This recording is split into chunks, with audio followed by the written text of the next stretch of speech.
करती है। हेलो दोस्तों, बाइक टेक्निकल में आज एक बार आप सभी लोगों का फिर से स्वागत है। आपको मैं बता दूं आज मैं किस टॉपिक पर बात करने वाला हूं। आज मैं बात करूंगा स्प्लेंडर बाइक के जो आगे का पहिया होता है और पाछे का पहिया होता है, उसके ऊपर हम बात करेंगे। ठीक, उसके अंदर आपको देखने को मिलेगा उसमें बेरिंग लगा रहता है और बाइक का पहिया जब हिलाने पे हिलने लगता है तो उसमें प्रॉब्लम होता है बेरिंग का। जो बेरिंग होता है उसका बेरिंग जो खराब हो जाता है, इस वजह से दिक्कत करता है। ठीक है, तो पहिया उसका हिलने लगता है। तो बेरिंग आपको मैं बता दूं किस प्रकार से होता है मेरे पास और कितने नंबर का बेरिंग इसमें लगा रहता है, इसी के बारे में आपको मैं बताऊंगा। इसमें किस प्रकार मतलब कौन सा बेरिंग लगा रहता है और किस प्रकार कितने नंबर का होता है। तो आपको मार्केट में देखने को मिलेगा बहुत से bearing, NBC, Tata energy, RMP, बहुत से बेरिंग आपको देखने को मिल जाएंगे मार्केट के अंदर। और मेरे पास आरएमपी कंपनी का बेरिंग है इस समय जो उपलब्ध है मेरे पास। एनबीसी वगैरह का है, लेकिन एनबीसी का वगैरह जो एनबीसी वगैरह बेरिंग है दोस्तों, देखो तो एनबीसी वगैरह है, लेकिन ये स्प्लेंडर बाइक के स्पॉकेट वगैरह का बेरिंग है। इसको मैं थोड़ी साइड में करता हूँ। ये आपको देखने को मिलेगा, ये है बेरिंग। ये बेरिंग होता है इस प्रकार से, आगे पहिए में और पाछे पहिए में। अगर आप लोगों को लग रहा है अगले पहिए का बेरिंग अलग होता है और पीछे पहिए का बेरिंग अलग होता है, ऐसा नहीं होता है।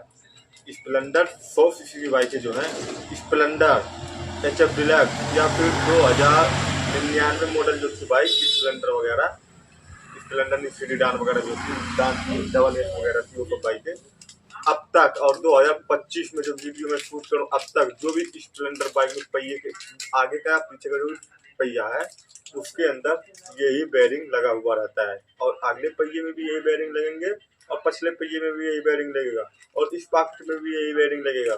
अभी तक कंपनी वालों ने चेंज नहीं किया है कुछ भी उसके अंदर। तो मैं आपको ये बता दूं बेरिंग का कितने नंबर का बेरिंग होता है, बस इतना ही मुझे बताना है। क्योंकि बहुत से भाई लोगों को या जो काम सीख रहे हैं दुकान पे पहुंच जाते हैं, बोलते हैं कि भैया स्प्लेंडर का बेरिंग दे दो। अब मान लो स्प्लेंडर का बेरिंग मांग दिया या पहिए का बेरिंग बोल दिया। कभी कभार हम लोग पूछ लेते हैं मस्ती के लिए स्प्लेंडर बाइक का पहिए का नंबर बताओ, बेरिंग का नंबर क्या है या बेरिंग का साइज क्या है, तो वो बंदे बता नहीं पाते हैं। वो कहते हैं मुझे पहिए के, बस उस्ताद जी ने बोला स्प्लेंडर बाइक का पहिए का पिछले पहिए का बेरिंग दे दो। तो मैं आपको बता देता हूँ कितने नंबर का। कस्टमर भी ऐसे ही होते हैं, बोलते हैं भाई पहिए का बेरिंग दे दो पीछे वाला। तो उसमें मैं आपको बता दूँ बेरिंग का नंबर देख सकते हैं, यहाँ पे आपको देखने को मिलेगा। मैं डब्बे पे ही दिखा देता हूँ, ये बेरिंग देख सकते हैं। पहली बात तो ये बेरिंग है, ये बेरिंग होते हैं स्प्लेंडर के आगे भी और पाछे भी यही बेरिंग लगेगा। ठीक, और ये आरएमपी कंपनी का डब्बा जो कि यहाँ पे आपको देखने को मिलेगा TR6301, यहाँ पे RS वगैरह सब उसका पूरा बकायदे से आपको देखने को मिलेगा।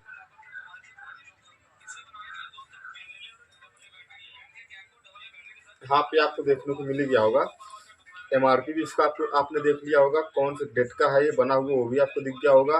और कोई क्या फाइज है, इसका फाइज है 6301 यानी 6301, इस प्रकार से बोल सकते हैं, या 6301 बोल सकते हैं, या इंग्लिश में 6301। ये बेरिंग का साइज है स्प्लेंडर बाइक का। जो पीछे वाला पहिया होता है एलाई व्हील और आगे का एलाई व्हील होता है उसके अंदर लगा हुआ रहता है बेरिंग। ठीक है, HF डिलक्स हो गया, स्प्लेंडर, ठीक, NXT स्मार्ट, 100 सीसी की जितनी बाइकें हैं उनमें यही साइज लगा रहता है बेरिंग के अंदर और पहिए के अंदर। तो उसमें आपको देखने को मिलेगा पल्टीना बाइक में कितनी यही रहता है, लेकिन पल्टीना किसी में अलग एक छोटा बेरिंग होता है, एक बड़ा बेरिंग होता है, अलग अलग दे रखा है किसी में सेम भी दे रखा है। उसके ऊपर मैं अलग से वीडियो बनाऊंगा। अगर हाँ दोस्तों, अगर आज हमारे चैनल पे आप पहली बार हैं तो चैनल को सब्सक्राइब कर ले, बेल आइकन को चालू कर ले, फिर बगल में उसको आल पे चालू करें ताकि हमारा हर एक वीडियो का नोटिफिकेशन आप तक पहुंच करे। थैंक यू वीडियो में आपके लिए बस इतना ही। अगले वीडियो में हम आपसे फिर मिलते हैं।